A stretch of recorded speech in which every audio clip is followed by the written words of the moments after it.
बिस्मिल्लाहिर्रहमानिर्रहीम। अस्सलाम वालेकुम। Audio leaks, video leaks Pakistan में और कुछ नहीं रह गया। और अगर इनसे भी मईशत पर पूछें तो कहते हैं इमरान खान, इमरान खान, इमरान खान, तोशा खाना। कोई काम अब तक इन 8 महीनों में इन्होंने नहीं किया सवाए इमरान खान को डिफेम करने के लिए। तरह तरह की ऑडियोज़, तरह तरह की वीडियोज़ निकाली गई और कुछ नतीजा नहीं निकला इन वीडियो से, इन ऑडियो से। कभी वो बुशरा बीबी की जो ऑडियो है वो निकाल लेते हैं, कभी इमरान खान की ऑडियो निकाल लेते हैं। कुछ नहीं बन पा रहा, कुछ नहीं हो पा रहा। और ये जितनी कोशिश कर रहे हैं यूथ के अंदर इमरान खान को डिफेम करने के लिए, उसमें नहायत लोअर दर्जे के ये लोग हैं और ये नाकाम हो रहे हैं ये काम करने के लिए।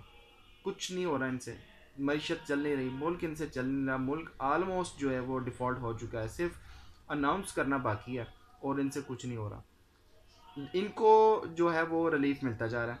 इनको रजीम चेंज के नतीजे में जितनी एनओरो मिलना था वो मिल चुका है। और ऐसे ऐसे केसेस जो ओपन एंड शट केसेस हैं उनसे इनकी ऐसे जान छुड़वाई जा रही है जैसे कह लो कि वो ज़िंदगी दी जा रही है, इनको नई ज़िंदगी मिल रही है। राना सनाउल्लाह भी बच गया, हमजा शहबाज भी बच गया, शहबाज शरीफ भी बच गया, मरियम नवाज़ भी बच गई, जरदारी साहब भी बच गए और नवाज शरीफ भी बचने जा रहे हैं। अब आज़म सवाती को सिर्फ एक बेल नहीं मिल पा रही, जो सिर्फ उसने तनकीद की थी जो साबिक आर्मी चीफ थे जनरल कमर जावेद बाजवा, उन पर तनकीद की थी कि ये आपकी वजह से ये सारा कुछ हुआ।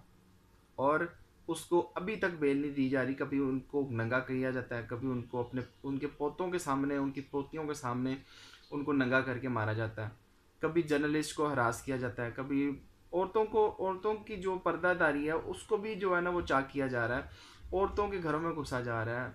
जो जस्टिस थी वो नासरा इकबाल, उनके घर में घुस के उनको डराया धमकाया गया है। कोई हद है इनकी, कोई बेशर्मी की हद है। कुछ नहीं हो पा रहा तो सिर्फ इनको थ्रेड करना शुरू कर देते हैं। अगर आप पे कोई तनकीद करता है तो उसको बर्दाश्त करने की हिम्मत रखें, ना करते इस तरह की हरकतें, ना करते मुल्क को चेंज। फिर अब पैगाम पर जब आते हैं कि इमरान खान से कहें कि हम पे इतनी तनकीद ना कहे, तो आपने लोगों ने ये किया क्या है मुल्क के साथ? अभी अच्छा भला मुल्क चल रहा था, इन 8 महीनों के अंदर ऐसा कौन सा कोई तीर मार लिया आपने इनको लाकर?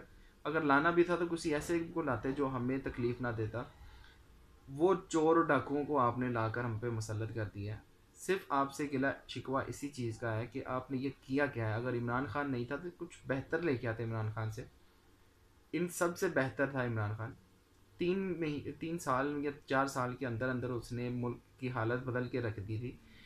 इन्होंने 40 साल से कुछ नहीं कर सके पाकिस्तान के लिए। और आपने इनमें देखा क्या है? ये हीरे आपके जो थे आपके सर के ताज बने पड़े हैं। इन्होंने आपको दिया क्या या आपने इनसे लिया क्या? कोई ये जवाब है आपके पास? पाकिस्तान अच्छा भला चल रहा था, आपकी 6% पे ग्रोथ थी, आपका जीडीपी जो था वो जा रहा था, आपका जो फॉरेन एक्सचेंज जो था वो अच्छा भला चल रहा था, फ़ॉरेन से पैसे आ रहे थे, आपको डॉलर्स आ रहे थे, आपके अच्छे रिजर्व थे। लेकिन आपने किया क्या है पाकिस्तान के साथ? कोई शर्म है थी आपको? लेकिन आपने पाकिस्तान को बेड़ा गर्क करके रख दिया, तकरीबन आपने डिफ़ॉल्ट करके रख दिया।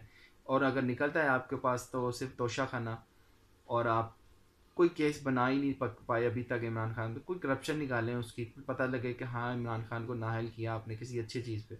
नवाज शरीफ को तो नाअहल किया था कि वो उसकी करप्शन थी, लेकिन इमरान खान के लिए आपको कुछ मिल नहीं रहा।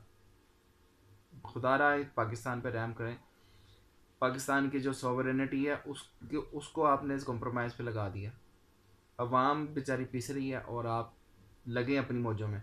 और जो कह रहे थे कि हाजी साहब जाएंगे और कुछ बेहतर होगा, लेकिन हाफिज़ साहब आए हैं तो हाफिज़ साहब भी आकर वही काम कर रहे हैं और कुछ नहीं हो रहा। बस बात यही है। पाकिस्तान के लिए कोई नहीं सोच रहा, किसी गरीब के लिए कुछ नहीं सोच रहा। आपको अपनी कुर्सियों की बचाने की पड़ी हुई है कि बस कुर्सियाँ बचा लें।